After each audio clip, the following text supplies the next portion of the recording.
Welcome everyone. Welcome back to Paza's Pet Grooming and Daycare Center videos. I'm back here today to talk to you guys. It is going to be a little bit of a story time. I was asked this question a few days back, and I thought it might be a great idea to share with you folks for Vlogmas, and it is day 18. I can't believe it. That is going so fast. Okay, so here is the story time. You read the title of the video, so you're probably already hip to what I'm about to discuss or share with you folks. It is why and how I became a pet groomer. And so if you'd like to hear this story, if this intrigues you in any way, shape, or form, please continue to listen. Don't forget to like, subscribe, and share this video with anyone that you might think may be interested. All right, so this must be, we're going back at least 2 decades ago now. And I had this wonderful pup. Her name was Jemmy, and I'll try and insert a picture of her somewhere around here. And she was a Lhasa Apso, and I just fell in love with the breed. I didn't really know very much about the grooming needs of a Lhasa Apso. At the time, I just fell in love with the breed and the beautiful plume tail that they have. If you guys know anything about Lhasas, they're also closely related to the Shih Tzus, or the Shih Tzus is the actual proper pronunciation. But anywho, I had Jemmy, and Jemmy was a wonderful puppy, and I got her from about 8 weeks old, right from and it just so happened that that fell in the first or second week in December, and it seems like all the eventful things in my life seem to happen around early December.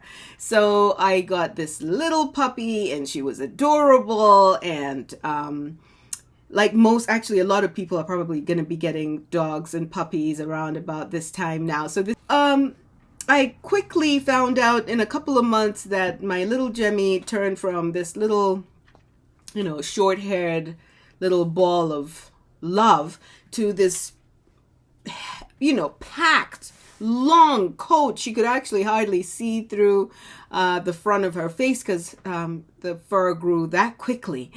And so hence began my life with a pet that needed grooming and specifically haircuts. So I usually kept Jemmy in a medium cut length because I was a working mom, and I didn't have much time to brush and comb and do stuff like that daily. So the medium cut worked really well with me, so it worked for Jemmy too. So once every 4 to 6 weeks, she would need another haircut.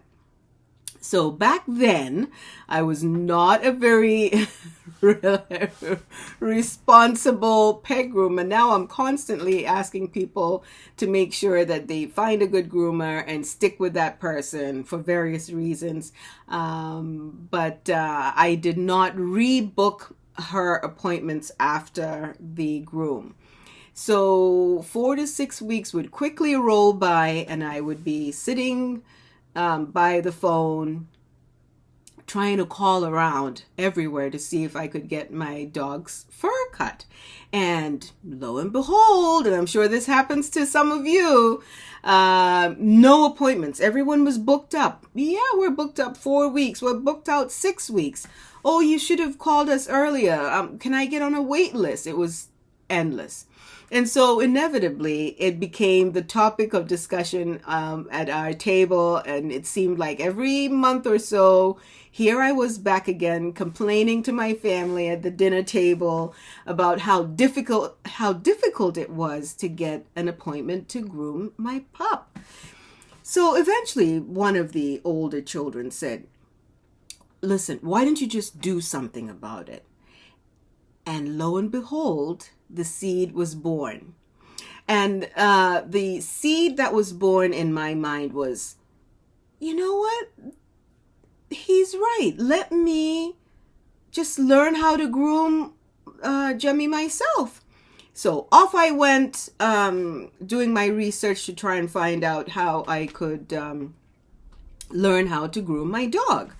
And there was not much information out online at the time. I think there was like one place at the time that was doing online training, but it was really expensive.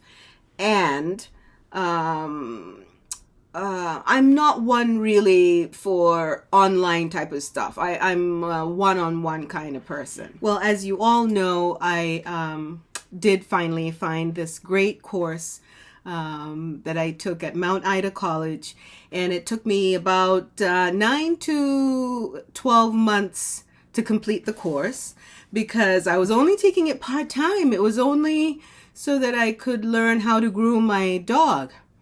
But at the end of the last month, before we were handed our certificates, we had a speaker come who mentioned how pet grooming is a wonderful, noble job to do if you love animals, if you love dogs, cats.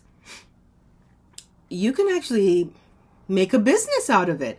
And so the speaker came and just did a short, maybe 30-minute thing about starting your own business as a pet groomer. And again, I just filed that off into the back of my mind because I was not looking to start a business at the time. I was working for a Fortune 500 business. It's on the list, Massachusetts company. And I was doing wonderful. I loved the job. I spent many years there. And I had no thought of leaving the job at the time. And so one day I am off taking Jemmy for a walk around the block in my neighborhood. And as I was walking by this plaza, there was a sign in one of the store windows, and it was just simple. It said, "For rent, call this number." And there was a number at the bottom of the sign. And for some reason, and I'm a Christian, so I believe in the Holy Spirit. So the Holy Spirit said to me, call the number and see if this place is for rent. And now I'm arguing with myself. What do I need to call this number for? I'm not looking for a place to rent. Why would I need a place to rent? I have a good job. I'm working. I don't need this. Just call and just see what they say about the availability of this space. So I'm arguing to myself and I say, you know what? I'm going to call this number just so that the Holy Spirit can get off of my back. And, you know these numbers. Nobody ever answers them. Nobody ever picks up or responds to these messages. You just leave the message and it'll be the end of it, right? So I jot the number down. And when I get home, I dial the number. And on the third ring, someone picks up. Hello? Hi, Mom. I'm thinking, no, you weren't supposed to pick up. But I had a very good conversation with the owner of the building, and he was very agreeable. He asked what kind of business I was planning on putting in the plaza, and I told him, and he thought his actual words were, "That's an excellent idea." So, needless to say, every turn that I came upon, where it was possible that I could have fallen off of this idea of opening up the business, was met with just approval, like, go ahead. So the first question was, how much is it to rent? And the rent was reasonable. I could actually do that. So, every hurdle that I got, it was passable.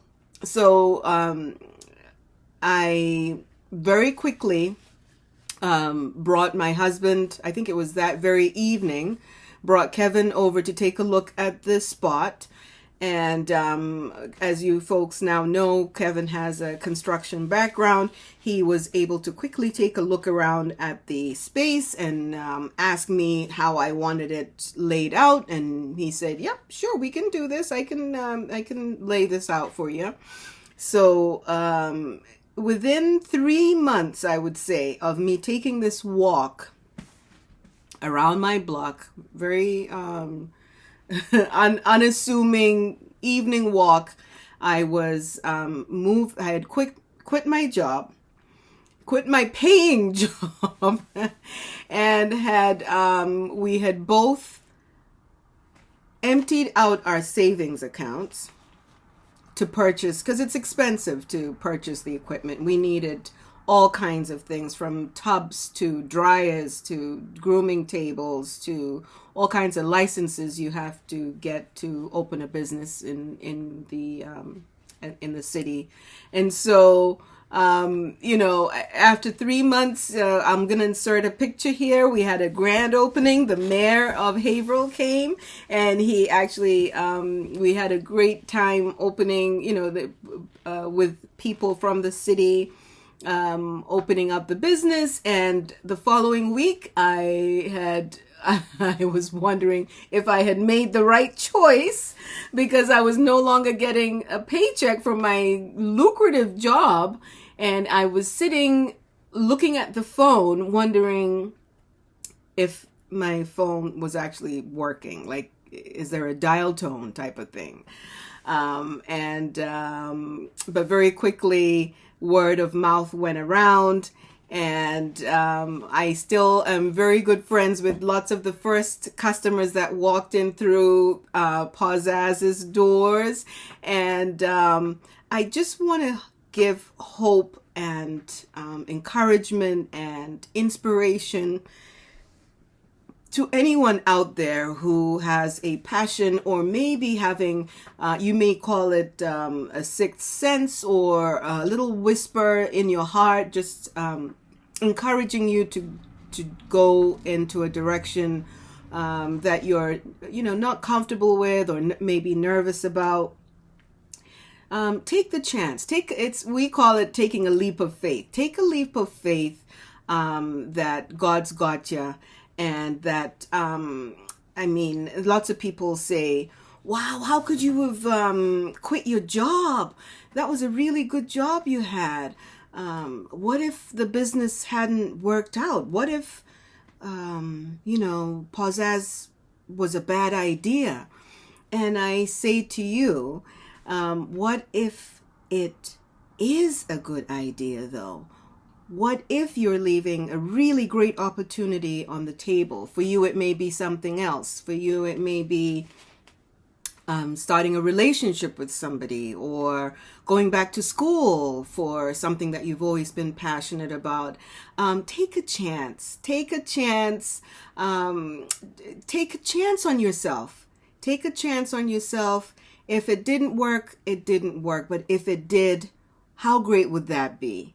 All right. So if you have ever had a thought in your mind, or if you ever had the Holy Spirit whispering in your ear to do something and you did it, let me know. Make a comment down below. And also the reverse. If you had an idea in your heart that was placed, or something that you're passionate about that you did not do, and that you may regret, let me know down below as well. I love hearing from you folks. All right. Thanks again for hanging out with me for this story time. If you have anything that you'd like me to discuss that I haven't already, please let me know. We still have a long ways to the end of Vlogmas, so you're going to see more of me. I will next be probably back at Pazaz, because that's one of my favorite places to be other than my home. All right. Take care for now, guys. Bye. Hello everybody, I am back with another video from Pazaz Pet Grooming and Group. Nope.